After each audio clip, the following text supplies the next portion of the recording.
الشيطان الرجيم. بسم الله الرحمن الرحيم. وكيف أخاف ما أشركتم ولا تخافون أنكم أشركتم بالله ما لم ينزل به عليكم سلطانا فأي الفريقين أحق بالأمن إن كنتم تعلمون. الذين آمنوا ولم يلبسوا إيمانهم بظلم أولئك لهم الأمن وهم مهتدون. وتلك حجتنا آتيناها إبراهيم على قومه نرفع درجات من نشاء إن ربك حكيم عليم. ووهبنا له إسحاق ويعقوب كلا هدينا ونوحا هدينا من قبل ومن ذريته داود وسليمان وأيوب ويوسف وموسى وهارون وكذلك نجزي المحسنين. وزكريا ويحيى وعيسى وإلياس كل من الصالحين. وإسماعيل واليسع ويونس ولوطا وكلا فضلنا على العالمين. ومن آبائهم وذرياتهم وإخوانهم واجتبيناهم وهديناهم إلى صراط مستقيم. صدق اللہ. عزیز ساتھیوں، تمام حمد و ثنا، تعریف و توصیف اس رحیم و کریم رب کے لیے جس کا رحم اور کرم ہر سو وسیع ہے. اس کا رحم اور کرم ہے کہ ہم اس کے در پر بیٹھے اس کے کلام کو، اس کی باتوں کو سن رہے ہیں، سمجھ رہے ہیں اور سیکھ رہے ہیں. اس کے بعد لاکھوں کروڑوں درود و سلام اس نبی مہرباں پر جنہوں نے اللہ رب العزت سے حق کو پا کر ہم تک حق پہنچانے کا حق ادا کر دیا. عزیز ساتھیوں، 7واں پارہ ہے اور سورۃ الانعام ہے، اور سورۃ الانعام کی ہم نے 80 آیات پڑھ لی ہیں. اور آپ کو یاد ہوگا کہ حضرت ابراہیم علیہ الصلوۃ والتسلیم کا تذکرہ چل رہا تھا کہ اللہ رب العزت نے فرمایا کہ ہم نے اپنے ابراہیم کو آسمانوں اور زمینوں کے اندر جو راز تھے انہیں بتائے، اور پھر انہوں نے اپنے باپ آزر کو بتایا، کہا کہ کن راستوں پر چل نکلے ہو. پھر کائنات پہ غور و فکر کرتے ہوئے لوگوں کو بتایا کہ چاند، سورج، ستارے جن کی تم پوجا کر رہے ہو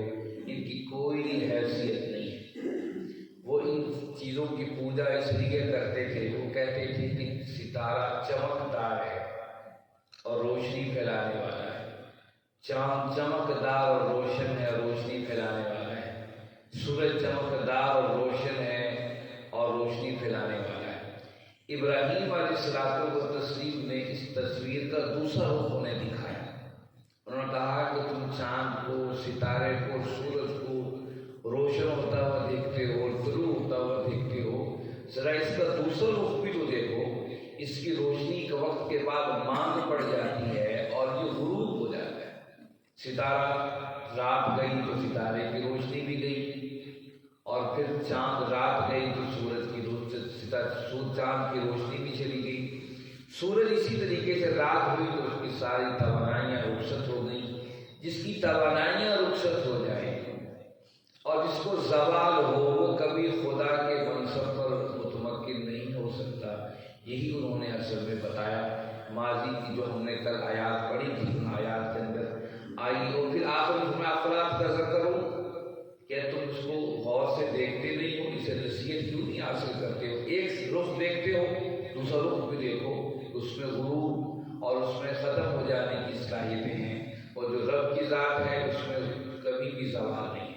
یہ تھی گزشتہ آیات۔ آج کا سبق آیت نمبر 81 سے شروع ہوتا ہے۔ دیکھیے اس میں اللہ رب العزت نے کیا باتیں بتائیں۔ فرمایا اعوذ باللہ من الشیطان الرجیم وَكَيْفَ أَخَافُ مَا أَشْرَكْتُمْ۔ اب ابراہیم علیہ السلام و تسلیم اپنے قوم سے مخاطب ہیں۔ وَكَيْفَ، اور کیسے، اخاف میں ڈر جاؤں، ما اشرکتم، ان سے جن کو تم شریک ٹھہرا رہے ہو، ولا تخافون، جبکہ تم ڈرتے نہیں ہو، انکم اشرکتم باللہ، اللہ کے ساتھ کسی کو شریک ٹھہرانے سے، ما لم ينزل به علیکم سلطانا، جبکہ اللہ نے کوئی دلیل تم پر اس حوالے سے اتاری نہیں ہے۔ فَأَيُّ الْفَرِيقَيْنِ، اب تم خود فیصلہ کرو کون سے گروہ احق کو زیادہ حقدار ہے بالامن، امن اور سلامتی کا، ان کنتم تعلمون، اگر تم غور کرو اور اس بات کو جانو تو پتہ چلے۔ ابھی ابراہیم علیہ السلام کے اس خطاب کا حصہ ہے جو وہ اپنے قوم سے مخاطب تھے۔ انہوں نے بڑی پیاری بات کی، کہا مجھے ڈراتے ہو۔ اچھا، ایک بات یہاں پر، ایک بات یہ پتہ چلتی ہے کہ وہ لوگ اللہ کو ماننے والے تھے۔ یہ بات اس آیت سے پتہ چلتی ہے کہ جو قوم تھی، جو نمرود کی قوم تھی یا آزر کی قوم تھی، وہ اللہ کو ماننے والے تھے۔ دیکھیے اسی میں فرمایا نا کہ انکم اشرکتم باللہ، تو مجھے ڈراتے ہو کہ میں ڈر جاؤں، جبکہ تم اس اللہ کے ساتھ شریک کراتے ہوئے کسی کو ڈرتے نہیں۔ یہ ذہنوں میں رکھیے، جتنی مشرک اقوام آئی ہیں وہ رب کو تسلیم کرتی تھی، وہ مانتی تھی آسمان و زمین کا مالک اور خالق کوئی ہے۔ کبھی بھی کسی شخص نے دنیا کے اندر اپنے کلی اختیار ہونے کا اور مختار ہونے کا کبھی دعویٰ نہیں کیا ہے، لیکن وہ کہا کرتے تھے کہ اللہ کی سارے کائنات کو کیسے چلا سکتا ہے؟ ایک بادشاہ جب ریاست کو چلانے کے لیے وزیروں کا محتاج ہے، مشیروں کا محتاج ہے، ایک چھوٹی سی ریاست چلانے کے لیے، اس پورے نظام کائنات کو چلانے کے لیے بھی اس کو مشیروں کی ضرورت ہے۔ اس لیے یہ چاند، یہ سورج، یہ ستارے جن کی پوجا کر رہے تھے، اس طرح کہ میں نے بتایا کہ جو آثار کریمہ سے اس ریاست اس سے جو کتبے نکلے، اسے پتہ چلا وہ 5000 خداؤں کو ماننے والے تھے۔ وہ ہے کہ وہ 5000 خداؤں کو رب کا ساتھی سمجھتے تھے کہ رب ان کے ذریعے ہم کو حکومت حکمرانی کر رہا ہے۔ اور یہی بدنصیب، یہی عنصر ہمارے اندر بھی کہیں نہ کہیں آ چکا ہے، چاہے وہ فلسفے کے ذریعے آیا یا کسی اور ذریعے سے آیا۔ ہم بھی سمجھتے پورا نظام کائنات اللہ نے اس میں بھی تقسیم کار کر دی ہے۔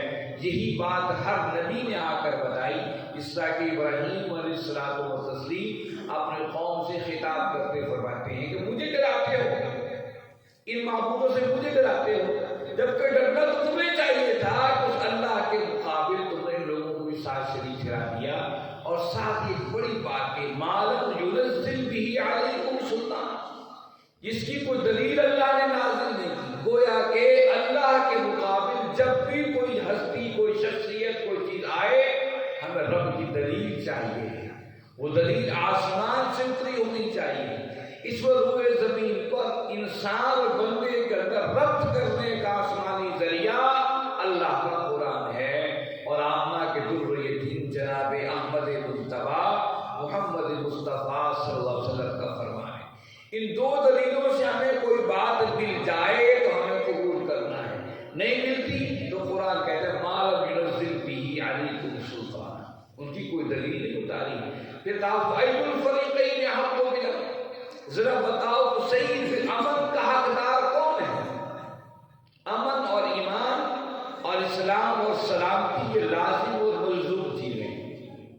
امن کی دیکھیے اتنی اہمیت کے حامل چیز ہے، اللہ کے نبی صلی اللہ علیہ وسلم نے جو نیا چاند دیکھنے کی دعا بتائی اس میں فرمایا اللہ وحیلہ بالامن والایمان والاسلام والسلامت، اس میں امن، ایمان، اسلام اور سلامتی کا تذکرہ کہ اللہ اس چاند کو ہمارے لیے امن والا، سکون والا، سلامتی والا بنا۔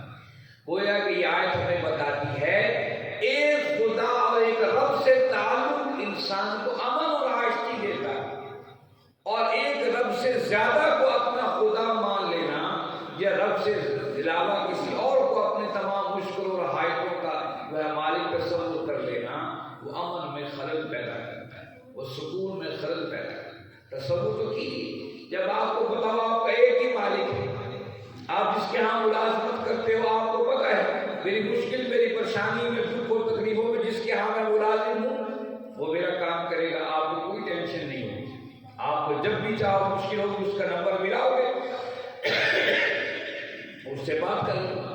لیکن آپ کو پتا ہو فلاں ڈائریکٹر بھی ہے، فلاں بھی اس کو 5-7 حصوں میں تقسیم کیا ہوگا، آپ سوچتے پھرو گے میں جس کے پاس درخواست لے کر جاؤں، ایک کے پاس درخواست لے کر جاؤں گا فلاں سے ریکمنڈ کروا کے لے کر آؤں، پھر اس کے در یہی مرغولہ ہے اس ملک کے مملکت تو پوری دنیا کے اندر، اس کی وجہ سے پوری امت پچھلی چلی جاتی ہے۔ جب اللہ کے سامنے انسان کا تعلق ہوتا ہے، ایک مالک سے تعلق ہوتا ہے تو پھر اس امن کے اندر رہتا ہے۔ یہی بات ابراہیم صلی اللہ علیہ وسلم نے بتائی۔ بتاؤ تو صحیح سب سے زیادہ حقدار امن کا کون ہے؟ ان کنتم تعلمون، کیا تم جانتے نہیں ہو؟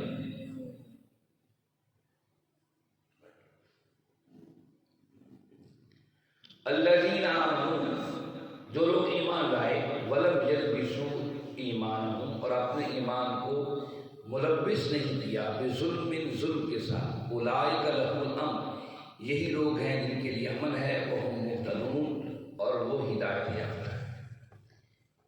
جب یہ آیت اتری نا، یہ آیت میں نے آپ کے سامنے پڑھی، صحابہ پریشان ہوئے، صحابہ ایسے پریشان ہوئے کیونکہ اس آیت کے اندر ایک عجیب بات ہے، الذین آمنوا، جو لوگ ایمان لائے، ولم یلبسوا ایمانہم بظلم، انہوں نے اپنے ایمان کو ظلم کے ساتھ نہیں ملایا، یعنی ظلم نہیں کیا، جو ظلم نہیں کیا وہی امن پائے گا، وہی ہدایت پائے گا، وہی چین پائے گا۔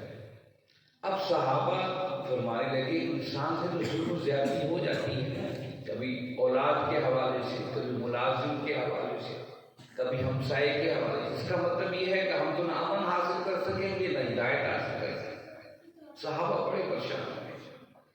ایک بھی صحابہ بارگاہ رسالت میں آئے گئے کہ یا رسول اللہ صلی اللہ علیہ وسلم، سبھی آیت جو انعام کی ہے یہ ہمیں پریشان کیے دیتی ہے، اس میں کہا گیا کہ اہل ایمان اگر ظلم کو اپنے معاملات کے ساتھ ملوث کریں گے، اپنے عمل میں اور اپنے معاملات کے اندر، نہ وہ امن پائیں گے نہ ہدایت پائیں گے۔ یا رسول اللہ، اس میں کوئی انصاف نہیں بچ سکے گا۔ ایک انسان ہے اپنے گھر والوں کے ساتھ اگر صحیح سلوک رکھتا ہے تو ملازموں کے ساتھ کہیں نہ کہیں ظلم زیادتی ہو جائے گی، کہیں ہمسائیگی میں ظلم زیادتی ہو جائے گی، کہیں کسی اور معاملے کے اندر ظلم اور زیادتی ہو جائے گی، اس سے تو کوئی بھی نہیں بچ سکے گا۔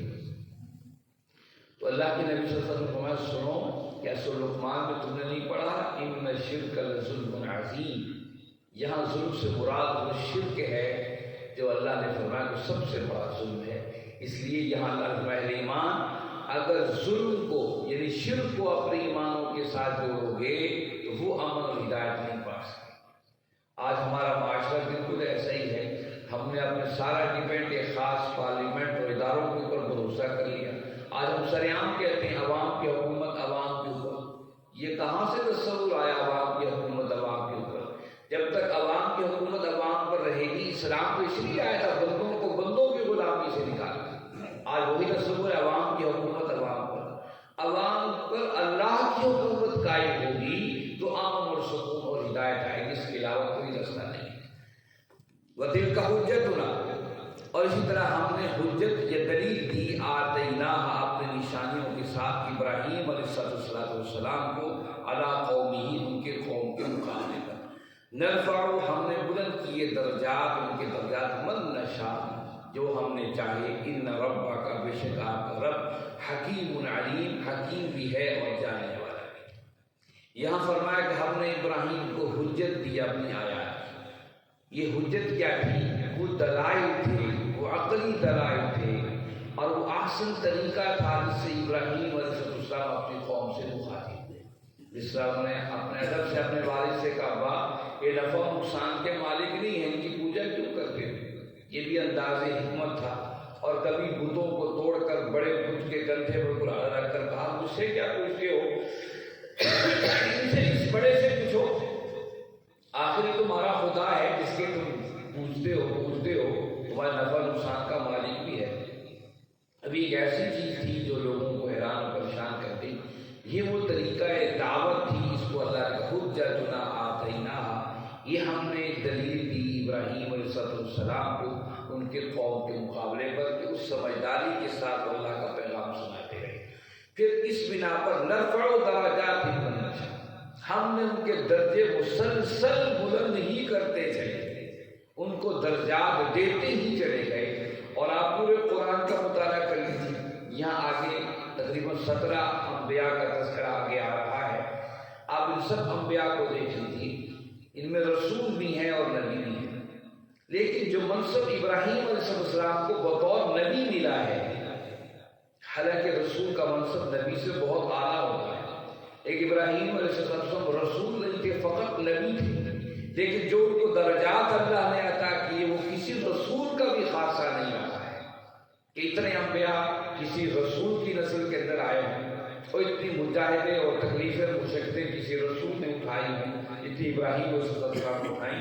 اس لیے فرمایا نرفع درجات من نشاء، آپ مسلسل اپنے ابراہیم کے درجات کو بڑھاتے چلے گئے، اور جہاں تک ہم نے چاہا اسے بڑھایا۔ ان ربک حکیم علیم، بے شک آپ کا رب حکمت والا اور جاننے والا ہے۔ اس کے بعد پھر ان 17 انبیاء کے باقاعدہ تذکرے ہیں۔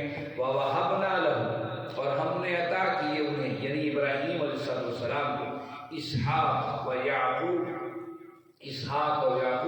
کُلًّا هَدَيْنَا، ان میں سے ہر ایک ہماری رہنمائی و ہدایت پر تھا۔ وَنُوحًا هَدَيْنَا، ہماری ہدایت پر نوح بھی تھے، من قبل ان سے پہلے، وَمِن ذُرِّيَّتِهِ، ان کی اولاد میں داؤد و سلیمان و ایوب و یوسف و موسیٰ و ہارون۔ داؤد علیہ السلام، سلیمان علیہ السلام، ایوب علیہ السلام، یوسف علیہ السلام، موسیٰ علیہ السلام، ہارون علیہ السلام۔ وَكَذَلِكَ، اور اسی طریقے سے نجزی، ہم بدلہ دیتے ہیں محسنین کو جو محسن ہوتے ہیں۔ اب دیکھیے اللہ نے فرمایا پھر ہم نے ابراہیم کی مشقتیں تکلیفیں میری ہر بات پر لبیک کہتے رہے۔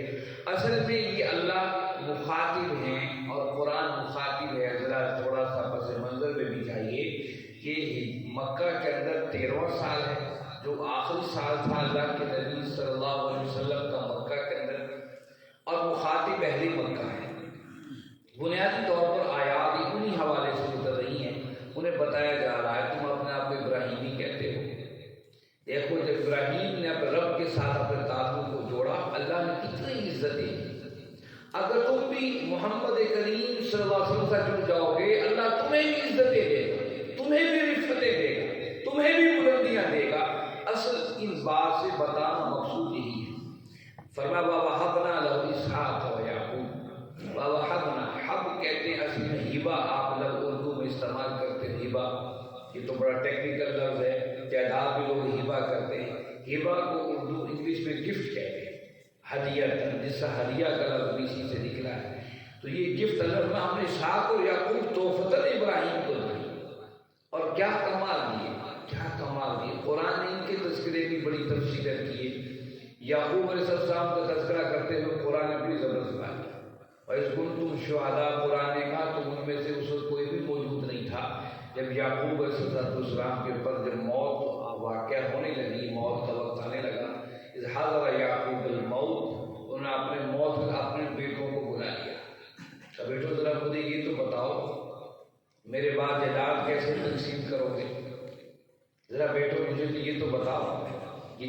ہے اس کی تقسیم کیسے ہوگی، زمینوں کی تقسیم کیسے ہوگی، ہمیں ہمیشہ اسی کی لالچ رہتی ہے اپنے اولاد میں دولت کی تقسیم کیسے ہو، اسی انسان میں بندہ آتا اور بھولا رہتا ہے۔ لیکن قربان جائے یعقوب صلی اللہ علیہ وسلم سے جائیداد کا نہیں پوچھا ہے کہ میرے بعد جائیداد کیسے تقسیم کرو گے، کہ یہ بتاؤ میرے بعد عبادت کس کی کرو گے، بندگی کس کی کرو گے۔ اپنے موت کے آخری لمحے میں یعقوب اپنے بیٹوں کو بلا کر کہتے ہیں علیہ السلام، مجھے ذرا بتاؤ تو صحیح میرے جانے کے بعد بندگی کس کی کرو گے، عبادت کس کی کرو گے۔